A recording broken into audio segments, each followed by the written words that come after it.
할렐루야. 하나님께서 우리와 함께 계십니다. 하나님이 여러분의 인생을 책임지십니다. 모든 염려를 다 하나님께 내려놓기를 바랍니다. 이 시간에는 지난주에 이어서 마지막 때에 관한 말씀을 다시 전하도록 하겠습니다. 예수님은 소계시록이라고 하는 마태복음 24장에서 때에 관한 말씀을 자주 언급하셨습니다. 예수님이 그 말씀하신 때가 벌써 2000년 전이었어요. 그런데 그때 벌써 때가 가깝다 말씀을 하신 거예요. 그리고 그때가 되면은 이러이런 징조가 있을 것이라고 여러 가지로 말씀하셨습니다. 전쟁과 기근이 자주 일어날 것이고, 전염병과 난리와 난리의 소문, 거짓 선지자의 출현, 도덕적인 타락, 불법이 성행하고 사랑이 식어지고, 사람들은 쾌락을 사랑하고 돈을 사랑하고 자기 자신만 위할 줄 아는 이기주의로 흐를 것을 말씀하셨습니다. 그리고 믿는다는 사람들 중에서도 실족해서 서로 잡아주고 미워하고 배신하는 일들이 있을 것이라고 말씀도 하셨습니다. 그리고 지금 여러 가지로 지금 화제가 되고 있는 이 기후변화의 문제, 우리나라의 저출산에 관한 문제, 해수면 상승에 관한 이런 문제도 다 이미 성경에 언급된 내용들인 것입니다. 지금까지도 이런 일들이 많이 일어났었는데 앞으로도 있을 것이다. 그리고 그런 일들은 반드시 일어나야 된다. 그러면서 복음이 전해질 것이다 말씀을 하셨습니다. 그러므로 우리 그리스도인들은 이 세상에 여러 가지 난리의 소문이 들리고 또 큰 일이 막 일어나고 그럴지라도 동요하지 말고 하나님의 역사를 지금 다스리고 계시는구나, 이것을 믿으면서 두려워하지도 말고 주님 말씀하신 대로 있어야 할 일이 지금 일어나고 있구나, 그렇게 생각하라는 것입니다. 그리고 대환란 후에 있을 징조에 대해서도 말씀을 하셨어요. 마태복음 24장 29절 말씀 다 같이 시작. 그날 환란 후에 즉시 해가 어두워지며 달이 빛을 내지 아니하며 별들이 하늘에서 떨어지며 하늘의 권능들이 흔들리리라. 아멘. 그날 환란 후에 그랬습니다. 많은 환란들이 있을 것이다. 창세 후에 처음 있는 그런 큰 환란도 있을 것이다. 그런데 그런 큰 환란이 지난 후라는 말이에요. 그런데 마지막 한 가지 징조가 있어요. 즉시 해가 어두워지고 달이 빛을 내지 아니하고 별들이 하늘에서 떨어지고 하늘의 권능들이 흔들릴 것이다. 이건 우주 질서의 체계가 흔들린다는 거예요. 일시적인 현상이 아니라 우주의 모든 질서가 근본적으로 흔들린다는 거예요. 다른 여러 가지 환란이 있었지만은 하늘에 빛을 이룬 건 없었잖아요. 그런데 앞으로 딱 이것이 마지막 남은 한 가지 징조라는 것입니다. 자, 마태복음 24장 30절 시작. 그때 인자의 징조가 하늘에서 보이겠고 그때 땅의 모든 족속들이 통곡하며 그들이 인자가 구름을 타고 능력과 큰 영광으로 오는 것을 보리라. 저가 큰 나팔 소리와 함께 천사들을 보내리니 그들이 그의 택하신 자들을 하늘 이 끝에서 저 끝까지 사방에서 모으리라. 아멘. 하늘 이 끝에서 저 끝까지 사방에서 그리스도에게 속한 자, 하나님의 택한 자들 한꺼번에 싹 모은다는 것입니다. 어떤 특정한 장소에 모여있는 사람들을 모이는 것이 아니라 이 끝에서 저 끝까지 전 지구상에서 동시에 이런 일들이 일어날 거라는 거예요. 그래서 이단의 교주들이나 거짓 선지자들은 들림받으려면, 휴거하려면 이리 모여라. 저 과천에 모인 자들이 들림받는다더라. 계룡산이다. 남태평양 피지섬에 거기 모인 자들이 들림받아 올라간다더라. 이렇게 속이는 거예요. 하나님께서 그렇게 말씀하신 적도 없는데 그렇게 거짓말을 한 거예요. 그래서 착취하고 빼앗고 끔찍한 일을 저지르는 아주 그런 악한 사람들이 있는 것입니다. 영적으로 절대 속으면 안 되죠. 이처럼 주님 오시는 일은 어떤 비밀한 장소에서 조용히 이렇게 이루어진 것이 아니라 명약관한 거예요. 아주 불을 보듯이 이렇게 확실하게 일어나는 거예요. 공중 휴거나 예수님 재림이 적당하게 이렇게 있는 것이 아니라 세상 모든 사람이 볼 수 있도록 가시적으로 공개적으로 하늘의 위엄과 영광스러운 모습으로 나타난다. 그것을 분명히 말씀하고 있는 것입니다. 그래서 재림은 순식간에 이루어지는데 어디에 있는 사람들이 그 대상이 되느냐? 삶의 현장에 있으면서 거기에서 휴고도 하고 예수님의 재림도 맞이하게 될 것이다. 그렇게 말씀을 하세요. 그러면서 예수님은 이때가 가깝다, 심히 가깝다, 이것을 반복합니다. 자꾸 반복해서 가깝다, 가깝다 말씀을 하시는 거예요. 자, 오늘 말씀 32절로 33절 시작. 무화과나무의 비유를 배우라. 그 가지가 연하여지고 잎사귀를 내면 여름이 가까운 줄을 아나니 이와 같이 너희도 이 모든 일을 보거든 인자가 가까이 곧 문 앞에 이런 줄을 알라. 아멘. 인자가 아주 가까이 오셨다. 너희 지금 문 앞에 왔다는 거예요. 가족들이 그때 나가서 들어올 때 했대요. 전화를 해보죠. 지금 어디쯤이에요? 그러면은 지금 쌍봉 사거리예요, 석창이에요. 그러면은 그러기만 해도 조금 여유가 있어요. 예, 그런데 다 와서요. 바로 문 앞이에요. 그럼 하던 일을 멈추고요. 빨리 나가서 문을 열어줘야 돼. 예, 문 앞에 왔다는 것은 더 이상 지체할 수가 없다는 거예요. 2000년 전에 예수님께서 이 말씀을 이렇게 하셨는데 왜 이 주님의 오심에 대해서 이렇게 긴박하게 말씀을 하셨을까? 여기서 우리는 하나님의 시제는 인간의 시제와 다르다는 것을 이해를 해야 됩니다. 하나님의 시간 이해와 인간의 시간 이해가 다르다는 거예요. 하나님의 관점에서 이것을 잘 해석할 줄 알아야 된다는 것입니다. 헬라어로 시간은 두 종류가 있어요.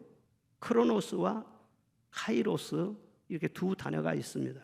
그런데 크로노스라고 하는 시간은 객관적인 시간을 말합니다. 이 시계나 카렌다에 표시될 수 있는 그런 시간이에요. 이것은 내가 알든지 모르든지 시간은 착각착각 계속해서 흘러가는 것입니다. 이 시간은 앞으로 당길 수도 없어요. 뒤로 늦출 수도 없어요. 우리가 그 시간에 순응하면서 살아가야만 되는 것입니다. 그런데 카이로스는 어떤 시간이냐 그러면 주관적인 시간을 말하는 것입니다. 똑같은 시간인데 내가 관리할 수 있는 시간이에요. 내가 그 시간을 소중히 여길 수도 있고 가볍게 지나칠 수도 있어요.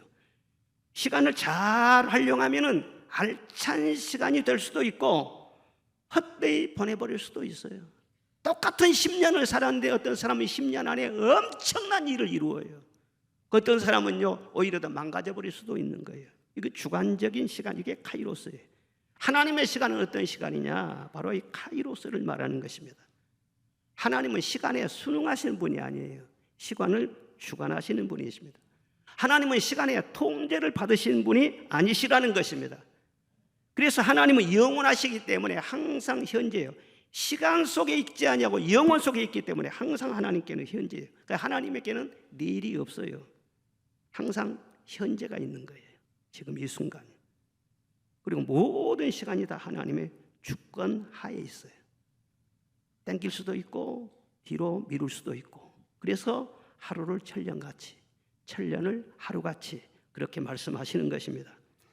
그러므로 영적으로 깨어 있어라. 이 말씀은 어떤 뜻이냐 그러면은 내 시간에 맞춘 크로노스의 시간에 맞추지 말고 카이로스, 즉 하나님의 시간에 맞추어서 살라. 그렇게 이해를 하라. 그런 말씀이기도 해요. 항상 오늘이 그날일 수 있다는 믿음. 그렇죠. 사람들은 언제 그날이 올지는 몰라요. 그런데 하나님의 시간으로 보면은 오늘이 그날일 수도 있어요. 오늘 재림하실 수도 있는 거예요. 항상 하나님은 현재이기 때문에 하나님이 오늘 나를 부르실 수도 있는 거예요. 하나님께서 오늘 나에게 성령을 주실 수도 있는 거예요. 기도 응답들 주실 수가 있는 거예요. 항상 하나님께는 지금 이 순간, 이게 굉장히 중요하다는 거예요. 그 시간을 의식하면서 사는 사람이 깨어있는 사람이에요. 오늘이 그날일 수도 있다는 그 마음의 자세, 이게 굉장히 중요해요. 곧 문 앞에 왔다. 지금 나팔 소리가 들리지 않느냐. 자, 얼마나 긴박성 있는 그런 말씀입니까? 성 어거스틴은 말하기를 원래 시간에 대해서 과거, 현재, 미래가 있다고 생각하는 것은 타당하지 못한 인식이다. 정확히 말하자면 현재가 있을 뿐이다. 과거라는 것은 기억에 있을 따름이고 미래를 지향하는 현재가 있을 뿐이고 다만 우리에게는 현재가 있는 것이다. 그렇게 말씀을 했어요. 그렇죠. 과거는 기억 속에 있죠. 그리고 미래도 역시 기억 속에 있어요. 그래 미래를 겨냥하면서 오늘을 살 뿐이에요. 우리에게 주어진 것은 오늘뿐이라는 그 말이에요. 그래서 주님이 재림하실 그날, 내가 주님 만날 수 있는 그날이 언제일지는 아무도 몰라요. 항상 오늘이 그날일 수 있다는 그런 긴박한 깨어있는 믿음을 가지고 너는 이렇게 준비해라 하면서 성경에 3가지 예를 들어서 말씀을 하십니다. 그 애 하나하나에 중요한 메시지가 담겨져 있어요. 첫 번째 무엇이냐 하면은 너의 구원을 점검하라 하는 말씀인 것입니다. 예수님께서는 노아 시대를 예를 들어서 말씀을 하셨어요. 노아의 때와 같이 인자의 임함도 그러하리라 말씀을 하십니다. 자, 28절 이하의 말씀, 38절 이하의 말씀 시작. 홍수전에 노아가 방주에 들어가던 날까지 사람들이 먹고 마시고 장가들고 시집가고 있으면서 홍수가 나서 그들을 다 멸하기까지 깨닫지 못하였으니 인자의 임함도 이와 같으리라. 아멘. 자, 사람들이 먹고 마시고 장가고 시집가고 사고 팔고 집 짓고 때려부시고 재건축하고 이런 모든 세상적인 일, 즉 육신의 일에만 몰두하면서 살았다는 거예요. 그런데 그 중에서 하나님이 노아를 부르셨어요. 노아는 하나님의 은혜를 입은 자라고 했어요. 그래서 하나님의 명령에 따라서 노아는 방주를 짓게 된 것입니다. 그런데 노아는 성경에 보면은 방주만 지은 것이 아니에요. 말씀도 전한 선지자로서의 삶을 살았어요. 그래서 앞으로 홍수가 옵니다. 앞으로 심판날이 오게 될 것입니다. 말씀을 전했어요. 그런데 노아의 말에 귀를 기울이는 사람은 한 사람도 없었습니다. 산 위에다 방주를 지으니까 정신 이상한 노인의 기행으로만 생각했지 하나님의 명령을 받들어서 미래를 준비하는 구원선을 만든다는 것은 아예 생각지도 않는 거예요. 그리고 또한 당시에는 평균 수명이 몇 년이냐, 우리는 지금 100세 시대를 바라본다고 했는데 그때 당시에는 평균 수명이요 900세가 넘었어요. 그러니까 1000년이 가까운 거예요. 그러니까 1000년 동안 계속 사니까 죽음에 대해서는 아예 생각이 무뎌진 거예요. 마치 영원히 사람이 살 것처럼. 그러지 않겠어요? 1000년 동안 막 살아가는데 그런 착각 속에 산 거예요. 지금도 사람들이 그러죠. 죽음이란 것을 다 알기는 알지만은 수만 있으면 죽음을 피하려고 하지 죽음을 받아들이려고 하는 그런 사람은 별로 없는 것이죠.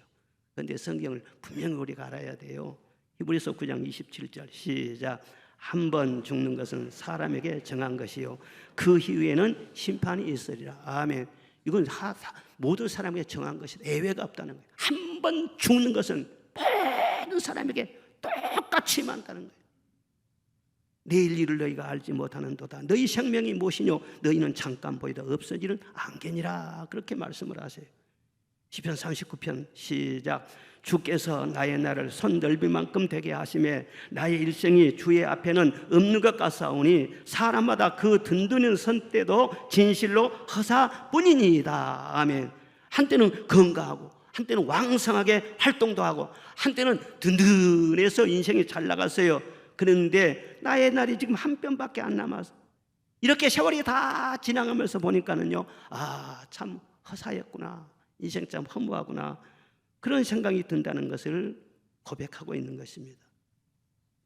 지난주에 백노회장 모임에 서울에 사시는 우리 사돈 어른께서 4분이 다녀가셨어요. 거기도 제가 노회장 할 때 그 사돈 장로님은 용천로의 노회장을 같은 회기에 지냈어요.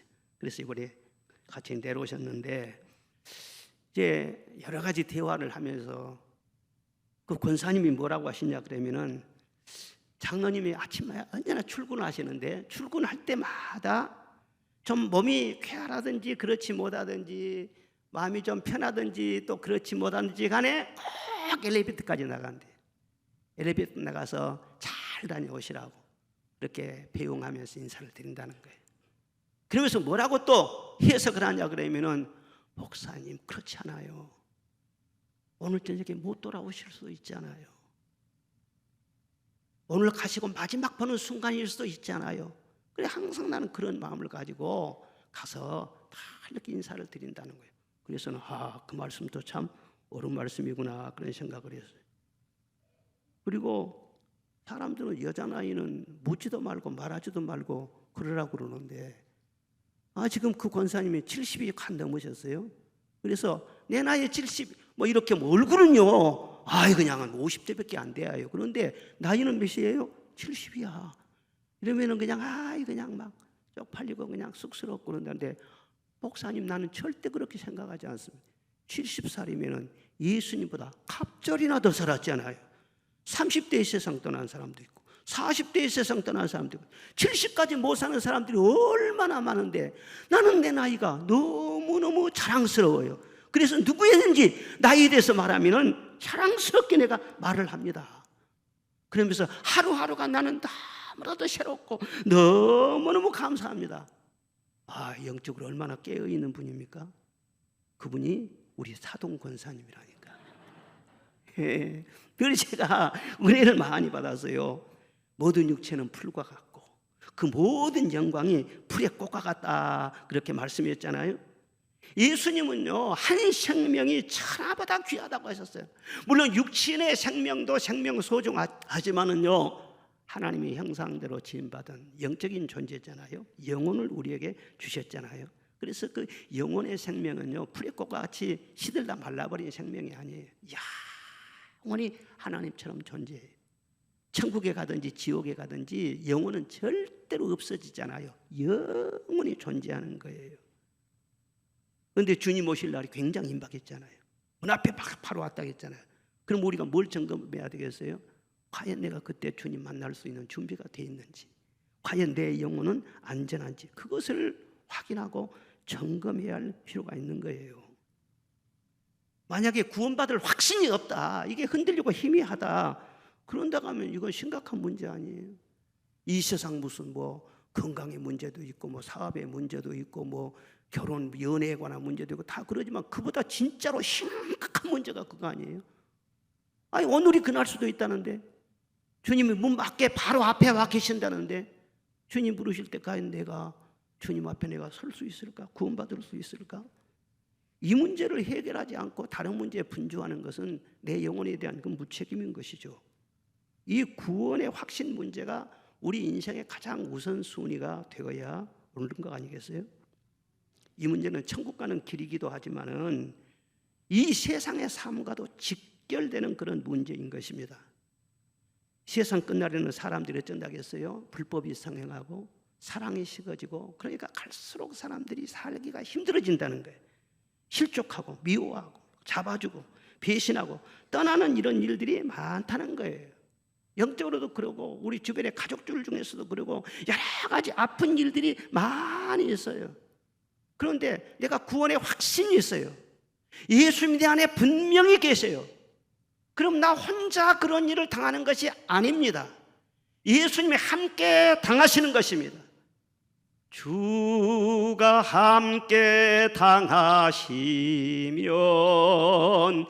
능히 길이, 나 혼자 당하면은요 너무너무 힘들어. 근데 주님이 함께 당하시면 능히 이길 수가 있지 않냐 그 말이에요. 근데 내 마음속에 예수님이 안 계셔 보세요. 그러면 내 마음의 상처를 치유하고 싸맬 약이 없는 거예요. 어려운 일을 당하면요 상처와 분노만 계속 쌓여지는 거예요. 그 성경 말씀에 두려워하지 말라, 미혹을 받지 말라, 기도해라 그렇게 말씀하고 계시지만은요, 주의 성령이 내 안에 계실 때 기도도 되는 것이고 두려움도 이길 수가 있는 것이지, 성령이 내 안에 계시지 않으면은요 내 의지로 어떻게 두려움을 몰아낼 수 있고 내 의지를 가지고 어떻게 기도할 수 있냐 그 말이에요. 구원의 확신이 없는 그런 사람은요 신앙생활을 해도 참 만족이 없어, 참 기쁨이 없어요. 얼굴에 다 표가 나요. 얼굴이 썩었어, 맛이 갔어. 그런 사람은요, 신앙생활을 하는 것 같아도 자기 의지와 상관이 없이 결정적인 어떤 순간이 오면은 요동하게 되는 것입니다. 그리고 이단의 미끼에 걸리게 되는 거예요. 결국은 영적으로 방황하다가 멸망으로 떨어지게 되는 것입니다. 그러므로 구원의 확신, 이게 얼마나 중요하다는 것을 다시 한번 우리가 인식을 해야 돼요. 여러분, 구원의 문제는 어떤 문제입니까? 어떻게 우리가 구원을 받는 것입니까? 노아시대에 구원받은 사람들은 방주 안에 들어간 사람들이에요. 그러니까 노아시대 때 구원의 어떤 분기점이 어디냐? 방주 안에 들어갔느냐 못 들어갔느냐, 그것이 완전히 갈라지는 거예요. 어떤 과거의 행위나 신분의 관계 없이 방주로 들어가는 사람은 다 구원을 받았고, 밖에 있는 사람들은 다 홍수로 멸망당했고 그래요. 오늘날 방주는 뭐예요? 예수 그리스도. 아멘.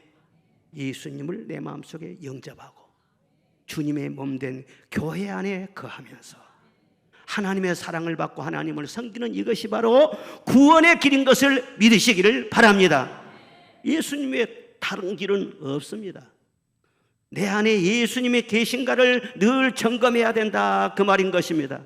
과연 내가 예수님을 믿고 있는가? 예수님을 진심으로 사랑하는가? 예수님을 진심으로 의지하는가? 예수님을 내 마음속에 모셨는가? 이것을 확인하라, 그 말인 것입니다. 구원의 확신에 대해서 지난번에 공부할 때 그랬잖아요. 아들이 있는 자에게는 생명이 있고 하나님의 아들이 없는 자에게는 생명이 없느니라, 그렇게 말씀을 하셨어요. 구원의 문제가 절대로 모호하지 않습니다. 구원은 요행으로 얻는 것도 아니고 윤리와 종교 행위와 관계도 없는 것입니다. 오직 구원은 예수님께 있는 것입니다. 예수님을 내가 인격적으로 내 마음속에 영접하면 구원이 있는 것이고, 예수님이 없으면은 틀린 거예요. 고린도후서 13장 5절 보시죠. 시작. 너희가 믿음 안에 있는가? 너희 자신을 시험하고 너희 자신을 확증하라. 예수 그리스도께서 너희 안에 계신 줄을 너희가 스스로 알지 못하느냐? 그렇지 않으면 너희는 버림받는 자니라. 아멘. 너희 자신이 알지 않느냐? 정말 예수님을 사랑하는지, 예수님을 내 마음속에 영접하는지, 찬송을 부를 때 정말 내 영으로 찬송을 부르고 주님의 사랑으로 충만해서 찬송을 부르는지 너희 자신이 알지 않느냐? 진짜 거듭나고 예수님 안에 있는 사람은요, 주 예수보다 더 귀한 것은 없네. 이 찬송 부르면은요, 하나님, 그것이 바로 나의 고백입니다. 우리 1절만 부르봅시다. 주 예수보다도 귀한 것은 없네. 이 세상 부귀와 바꿀 수 없네. 영죽을 내 대신 돌아가신 그 놀라운 사랑 잊지 못해. 세상 즐거움 다 버리고, 세상 즐거움 다 버리고, 세상 자랑 다 버렸네. 주 예수보다도 귀한 것은 없네. 예수 밖에는 없네. 그렇죠? 예수님보다도 귀한 분이 없어요. 이 세상 부귀보다도, 이 세상 명예보다도, 이 세상 행복보다도, 예수님보다도 귀한 분은 내게는 없습니다. 그러므로 예수님 내 안에 계시니 세상이 부럽지 않습니다. 참 만족이 내 안에 있습니다. 빌립보 3장 8절 읽어봅시다. 시작.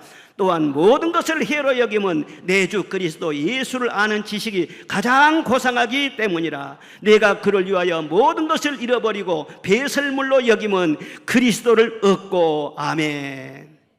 예수님을 얻기 위해서라면요, 잃을 수도 있다는 거예요. 버릴 수도 있다는 거예요. 가장 귀한 것이라도 그것이 예수님을 영접하는데 걸거침이 된다면 그걸 배설물처럼 여겨버릴 수도 있다는 거예요.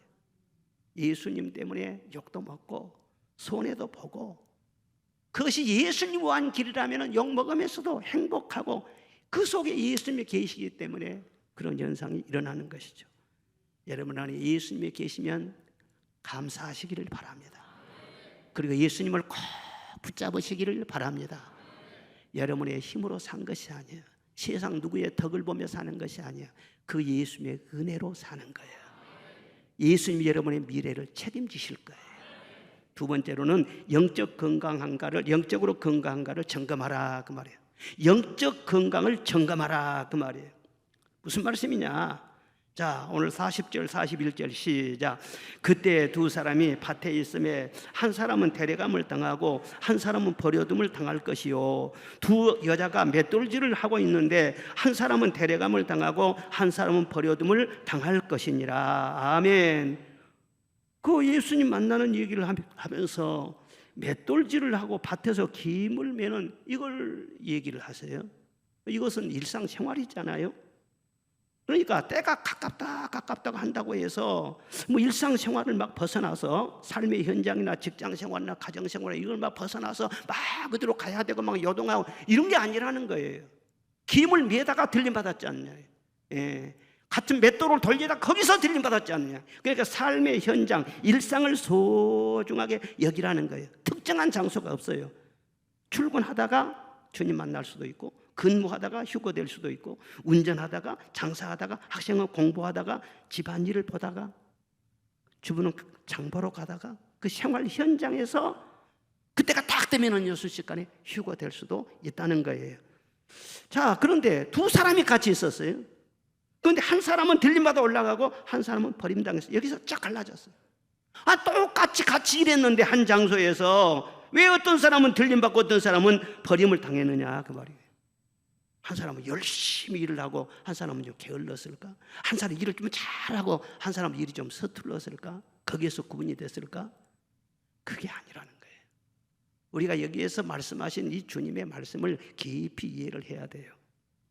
이 세상은요, 노동을 절대 가치로 봅니다. 그래서 노동자의 권리를 막 주장하고 노동혁명을 막 일으키기도 하고 노동이 최고예요. 내가 이렇게 고생했잖아. 이거 최고예요. 그런데 하나님의 나라는 그렇지 않습니다. 똑같이 노동을 했는데도 거기서 쫙 갈라져요. 하나님이 보시는 것은 노동보다도 관계를 더 중요하게 여기시는 것입니다. 노동, 일은 소도할 수 있어요. 나기도 할 수 있어요. 요즘은요 자동화가 돼가지고요 기계가 사람보다 일을 더 잘해요. 옛날에 1000명 들어갈 공장도요 지금요 50명 가지면은요 공장 전체를 싹 돌릴 수 있습니다. 그래서 노동에서 지금 해방을 받는 그런 지금 이 시대가 되고 있다 그 말이에요.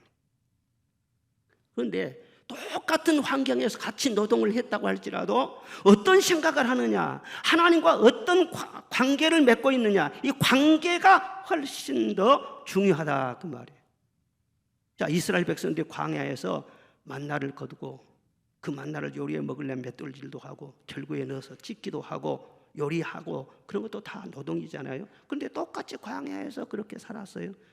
똑같은 환경에서 일을 했어요. 그런데 어떤 사람은 약속의 땅에 들어가기도 하고 어떤 사람은 광야에서 뺑뺑뺑 돌다가 다 거기서 멸망당하기도 하고 두 가지로 쫙 갈라졌어요. 일보다는요 관계가 굉장히 중요하다는 걸 거기서도 알 수가 있는 것입니다. 이스라엘 백성들이 출애굽을 한 사람, 자기 힘으로 벗어난 것이 아니라 정말 하나님의 펴신 팔과 강한 손으로 전적인 하나님의 은혜로 출애굽을 하고 홍해를 건너고 얼마나 큰 은혜를 받았습니까? 현재 그들이 어떤 불편함이 있고 어려움이 있다고 할지라도 그들은 소망이 있잖아요.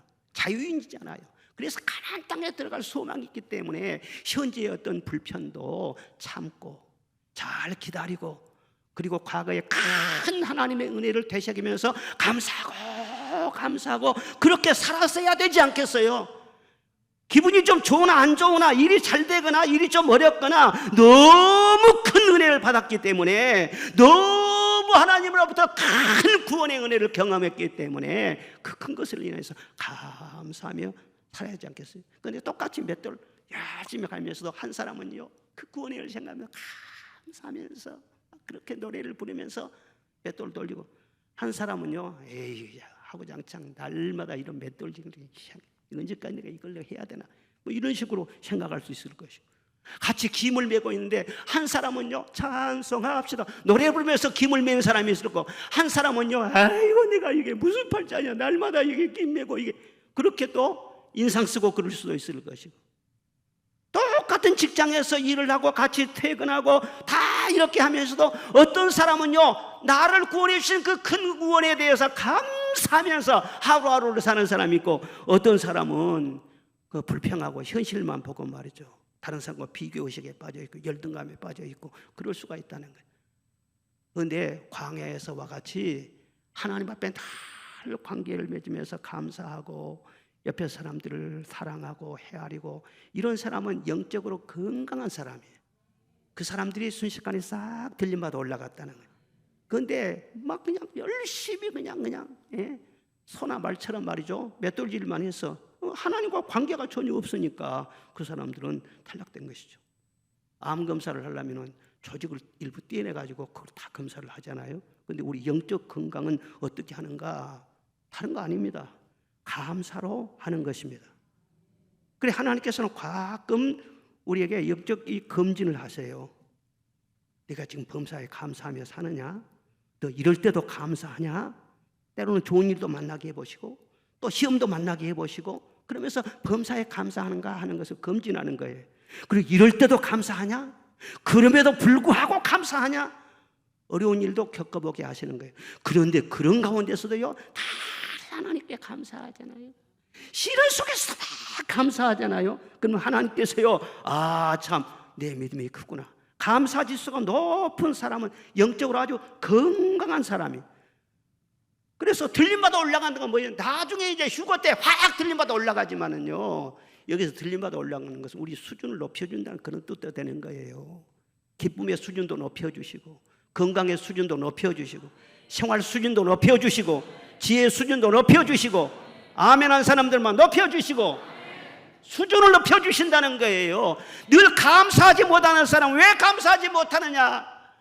멍청하니까 못해요. 건망증이 심해가지고 큰 은혜를 받아놓고 애굽에서 출애굽을 해놓고도요 그것을 까맣게 잊어먹고 있어. 멍청한 거예요. 그런데 기억이 생생하게 살아있으면 모든 것을 감사하지. 여러분 감사하는 사람 되시기를 주의 이름으로 축원합니다. 이게 영적으로 건강한 사람이에요. 그 사람에게 함께하는 것이고 계속 발전할 수가 있고 결국 가나안 땅에 들어가는 것이고, 예수님을 주제로 해서 전해지는 재미있는 그 전설이 있어요. 그 얘기인데요, 예수님이 어떤 마을에 가셨는데 몇 사람들이 모여있는데 아주 그냥 걱정을 땅 꺼지게 하고 있는 거예요. 모두 다 슬픈 표정이에요. 그래 물어봤어요. 아 너희들 무슨 재앙이 있냐? 무슨 사고를 당했느냐? 왜 그렇게들 슬퍼하느냐? 물었더니 아 그런 건 없습니다. 그럼 왜? 아 이거 지옥 갈까 봐서요. 아무래도 천당 갈 자신이 없어서요. 그래? 그냥 예수님께서 아무 말씀 안 하고 지나치셨어요. 그리고 또 다른 곳에 가보셨어요. 근데 거기서 사람들이 모여있는데 그 사람들도 아주 침통한 그런 얼굴로 서로 걱정하면서 얘기를 하고 있네. 그래서 물어보셨어요. 왜 그렇게 걱정하느냐? 먹지를 못했느냐? 질병에 걸렸느냐? 아닙니다. 그런 건 없습니다. 그런데 왜 그렇게 얼굴이 침통하고 노라냐? 다른 거 아니고요, 우리가 아무리 바르게 살아보려고 해도 의롭게 살 수가 없습니다. 자꾸 실수가 드러나고 정말 의롭게 살고 싶은데 그렇게 잘 안 되네요. 그래서 천당 못 갈까 봐서 내가 걱정을 하고 있습니다. 그래서 예수님께서 지나치면서 뭐라고 했냐면 속으로 그랬답니다. 너희들은 구제불능이다. 도저히 안 되겠구나. 그리고 지나쳐서 다른 마을로 가셨어요. 그런데 거기서는 몇 사람이 또 모였는데 이 사람들은 찬송하고 감사하고 모두 얼굴이 환히 밝거든요. 그래서 너희들은 뭐가 그렇게 기쁘냐? 무슨 좋은 경사라도 났느냐? 물어봐서 그러니까 아닙니다. 우리는 다른 건 아니고요, 우리 같은 죄인을 구원해 주신 하나님, 여기까지 인도해 주시고 우리를 보호해 주신 그 하나님의 사랑에 너무너무 감사해서 그 은혜를 감사하며 지금 찬송하고 있는 것입니다. 그러니까 예수님께서 뭐라고 하셨겠어요? 나는 그대들과 영원히 함께 있으리라. 여러분 원망과 불평은 죄는 죄인데 하나님을 불쾌하게 하는 죄예요. 아주 하나님 기분 나쁘게 하는 죄가 원망불평이에요.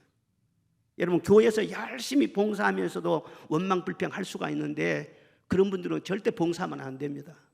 하나님을 기쁘시게 하지를 못하고요, 성령의 불을 꺼뜨리는 거예요. 그런데 늘 감사하잖아요. 그러면 하나님께서는 다른 거 다 100점 안 해도 돼. 감사만 100점 맞아도 하나님께서는요 인정을 해주시는 거예요. 그래서 성경 말씀에는 권면하는 그런 말씀이 아니라 범사에 감사하라, 전심으로 감사하라, 감사하라고 명령을 하고 있는 것을 볼 수가 있습니다. 그래서 그리스도인들은 어떤 사람들이냐? 여러 가지 잘 되고 해결되고 기도 응답받고 막 뭔가 건강하고 여러 가지 때문에 감사하는 사람들이 그리스도인들이 아니라 오직 한 가지, 구원받은 것을 인하여 감사하는 사람. 이 사람이 진정한 구원받은 사람, 이 사람이 진정으로 거듭난 사람이라는, 이 세상 그 무엇보다도 내가 구원받은 은혜가 가장 큰 줄로 믿습니다. 이 사람이요 영적으로 건강한 그런 사람이라는. 이스라엘 백성이 광야에서 맷돌 돌리고 절구질을 하고 같은 환경에서 같이 일하면서 그렇게 살아. 그런데 불평한 그런 사람은 가나안 땅에 한 사람도 못 들어가. 감사하며 살았던 그런 사람들은요, 하나님께서 무서운 전염병도 다 근접하지 못하게 하시고 지진이나 재앙에서도 그들을 보호해 주시고 모두 다 건강하게 하시고 장수하게 하셨다가 가나안 땅에 다 들어갔어도 싱싱하게 그렇게 하셨어요. 그러니까 감사는 만병을 치료하는 명약인 것이고 저주를 쫓아내고 재앙을 막아주는 비법인 것을 믿으시기를 바랍니다. 늘 감사해야 돼요. 다른 것 없어요. 신앙생활할 때 어렵게 고상하게 막 그렇게 믿으려고 하지 마세요. 구원받은 은혜를 감사해야지. 다 같이요. 감사하라 내 영혼아, 감사하라 내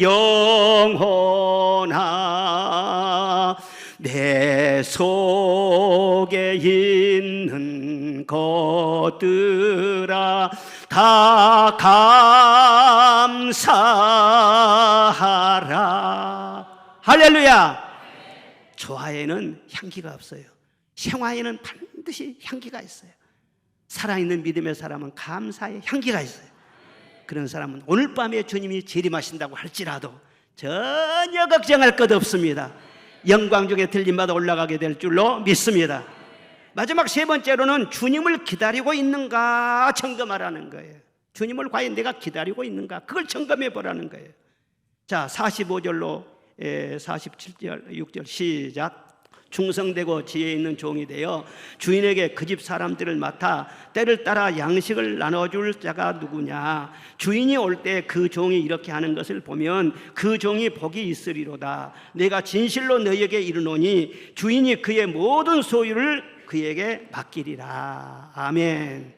그리고 이어서 또 48절부터 말씀을 하십니다. 시작. 만일 그 악한 종이 마음에 생각하기를 주인이 더디오리라 하여 동무들을 때리고 술 친구들과 더불어 먹고 마시게 되면 생각하지 않은 날 알지 못하는 시간에 그 종의 주인이 이르러 엄히 때리고 외식하는 자가 받는 벌에 처하리니 거기서 슬피 울며 이를 갈리라. 아멘. 예수님께서는 세 번째로 충성되고 지혜 있는 종 그리고 악한 종, 이 두 종에 관한 비유를 말씀을 하세요. 한 주인이 먼 나라에 가면서 종들을 불러서 집안 소유를 맡겼다는 거예요. 내가 올 때까지 집안 일 좀 잘 봐달라 당부를 하고 떠났다는 것입니다. 그런데 충성된 종은 주인이 없는 표가 나지 않도록요 아주 성실하게 집안 일들을 잘 했어요. 그리고 언제 우리 주인이 오실라나 저녁마다 등불을 켜들고요 주인을 맞이하기 위해서 늘 기다리고 그랬다는 것입니다. 그런데 악한 종은 아이고 우리 주인이 먼 나라에 갔으니까 금방 오기는 틀렸어. 드디어 오실 거야. 그리고 꼭 주인집이 자기 집인 양 말이죠. 막 함부로 자기 권한을 남용하고 동무들을 막 때리고 말이죠. 술 친구를 불러다가 술 퍼마시고요 못된 행동을 했다는 거예요. 그러니까 주인이 보이지 않으니까는요 종들의 본색이 다 드러나게 된 거예요. 그런데 지혜롭고 착한 충성된 종에 대해서는 뭐 더 이상 설명할 필요가 없죠. 그런데 악한 종의 문제가 무엇이냐? 이 사람은요, 일을 게을리 했어요. 또 술도 많이 마셨어요. 집안 사람들을 못 살게 굴었어요. 여러 가지 좀 비양심적인 그런 게 있어요. 그런데 그것도 문제는 문제지만 이런 현상적인 것은요, 사실 그 마음이 바르지 못한 것이 골마서 터진 것입니다. 그리고 그 속에 들어있는 문제, 본질적인 문제는 무엇이냐 하면은 주인과의 관계예요. 이것도 주인을 사랑하지 않는 거예요.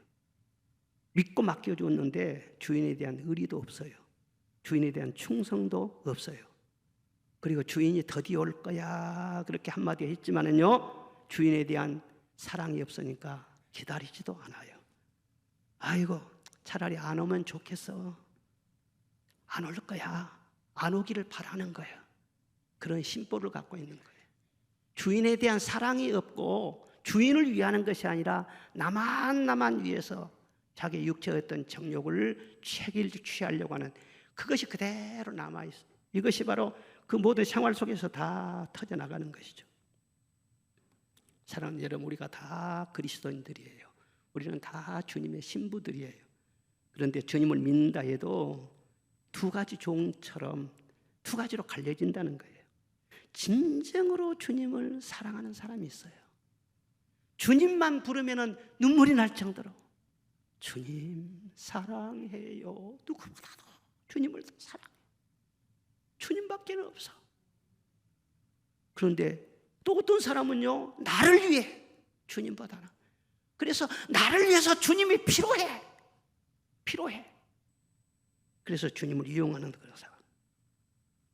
여러분, 주님을 정말 사랑한다면요, 내가 신부인데 신랑을 진정으로 사랑한다면요, 주님을 기다리죠. 그렇지 않겠어요? 아내가 정말 정결하고요, 남편을 사랑하면요, 어디 사우디라든가 어디 외국에 무슨 뭐 일하러 가고 그러면은요, 손꼽아 선적하고 기다리지. 인천공항으로 나가서 맞이하고 막 그러지. 김치도 담아놓고 이불 빨래도 막 해놓고 막 준비할 거 아니에요. 그런데 남편이 없는 사이에 이 여자가 바람이 났네. 그러면은요, 남편이 온다고 그러면요, 그 시간들이 얼마나 그냥 막 무서운지, 목젖은 사자가 오는 것처럼 말이에요. 언제 벌써 온다냐? 한 3년이나 있다 오지. 그런 이상한 생각을 한단 말이에요. 그러니까 이 재림에 관한 문제는 뭐 징조가 어떻고 말세 비밀이 어떻고 다 그 씨알 데 없는 소리예요. 예? 예수님이 내 안에 확실하게 있는가 굉장히 중요한 거예요. 감사하며 사는가 그게 중요한 거예요. 그리고 주님을 사랑하느냐, 주님을 기다리느냐. 주님 사랑하지 않으면 세상 사랑한다는 것이지, 바람난 그런 여자나 다를 바가 없다는 거지. 가늠하는 여자들이요, 이 세상을 사랑하는 것이 하나님과 원수됨을 알지 못하느냐 말씀을 하셨잖아요. 여러분 정말 주님을 사랑하십니까? 주님을 더욱더욱 사랑하시기를 주의 이름으로 축원합니다. 언제 다시 주 오실지 아는 이가 있는가? 신랑으로 오실 주님 맞을 준비되었는가? 기름 없는 등불 들면 주님 만날 수 없어. 재림 소리 나팔 소리 나면 예비할 수도 없어. 잠시 머물 이 세상은 헛된 것들 뿐이니 주를 맞을 준비함이 금보다도 귀하다. 할렐루야. 날마다 오늘이 주님 만나는 그날일 수도 있다는 이 깨어있는 믿음의 사람으로서 늘 주님을 기다리는 그런 우리 성도들이 되시기를 바랍니다.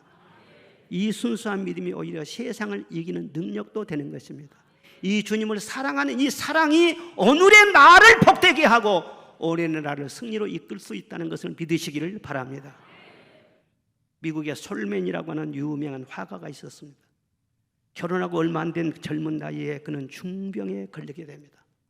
의사가 진단 결과를 말해주는데 당신은 임파선 결핵을 앓고 있습니다. 앞으로 3개월밖에 살지 못할 것입니다. 어떻게 뭐 사형 선고나 똑같아요. 그의 부인은 유명한 가수였어요. 잘 나가는 가수였어요. 그런데 지금 임신 중이었습니다. 그런데 3개월밖에 못 산다니 아내에게도 미안하고 태어날 그 아이를 생각하니 얼마나 마음이 아픈지 굉장히 괴롭습니다. 너무너무 괴롭습니다. 그때 아내의 역할이 참 중요한 거예요. 아내가 같이 슬퍼하고 우는 것이 아니라 오히려 자기 남편을 위로하는 거예요. 여보, 3개월밖에 못 산다고 생각하지 말고 하나님께서 3개월을 허락해 주셨다고 생각합시다. 그리고 3개월이 어딥니까? 3개월의 시간을 주신 하나님 앞에 감사합시다. 절대 원망하지 맙시다. 그리고 이 3개월 동안 정말 천금 같은 시간인데 이 시간을 가장 아름답게 만들어 봅시다. 그렇게 격려를 한 거예요. 그래서 정말 아내의 말대로요, 크고 작은 모든 일에 감사를 했어요. 그리고 내가 마지막 이 3개월 동안에 하나님을 위해서 뭘 할까? 그는 화가기 때문에 마지막 내가 하나님의 영광을 위해서 작품 하나를 남겨야 되겠다. 그렇게 생각을 하고 그림을 그리기 시작했어요. 예수님의 얼굴이라고 하는 그림을 다 그리기 시작했어요. 3개월 동안 계속 그림을 그렸는데 죽지 않냐고 건강이 점점 더 좋아지네요. 그래서 3개월 후에 병원에 가서 진단해 봤더니요, 병이 씻은 듯이 싹 사라져 버린 거예요. 그래서 그때 그가 그린 그림이 무엇이냐? 예수님의 얼굴이라고 하는 유명한 명화입니다. 수백만 장이 팔렸어요. 여러분 집에도 아마 걸려있는 분들이 있을 거예요. 한번 영상에 한번 띄워줘 봐보세요. 저 그림이에요. 저 그림의 마지막 유작으로 남기려고 저 그림을 그렸단 말이에요. 그런데 대개 사람들이 예수님 얼굴을 그릴 때는요, 아주 자비롭고 고난당하신 그런 모습으로 그림을 그리는데 그 워너스 올면은요, 아주 예수님이 강인한 인상 그리고 지도력이 있는 그런 모습으로 예수님을 표현했다는 거예요. 그래서 일약 더 유명한 화가가 되고, 그리고 워너스 올면은 미국이 자랑하는 화가가 됐다. 여러분, 내가 가지고 있는 것이 3개월 인생밖에 안 된다고 하더라도, 내가 가지고 있는 재물이, 가지고 있는 재능이, 가지고 있는 것이 변변치 못하다고 할지라도 그걸 가지고 하나님을 위해서 최선을 다해서 작품을 남기는 심정으로 주님을 사랑하는 마음으로 사시기를 바랍니다. 하나님께서 더 큰 은혜의 날을 주실 줄로 믿습니다. 사랑하는 여러분, 시간 이해를 새롭게 하시기 바랍니다. 크로노스 시간에는 우리가 순응하며 성실해야 돼요. 그건 당길 수도 없고 늦출 수도 없어요. 그러나 카이로스 시간은 하나님의 주권하에 있는 것을 말하는 것입니다. 바로 오늘이 주님이 약속하신 그날일 수 있다는 것입니다. 오늘 하나님께서 나를 부르실 수도 있고, 오늘 성령 주시고 기도 응답을 주실 수도 있고, 오늘 주님이 재림하실 수도 있다는 것입니다. 이 카이로스 시간 개념으로 사는 사람이 깨어있는 사람이고, 하루를 천년처럼 사는 그런 사람이에요. 안희숙 여사가 작사한 대로 내일 일은 난 몰라요. 하루하루 살아요. 불행이나 여행함도 내 뜻대로 안 돼요. 하루가 전부인 줄 알고 하루하루 주님을 사랑하는 마음으로, 감사한 마음으로 열심히 살아가다 보면은 하루하루가 기적의 하루가 될 줄로 믿습니다. 놀라운 영광이 드러나게 될 줄로 믿습니다.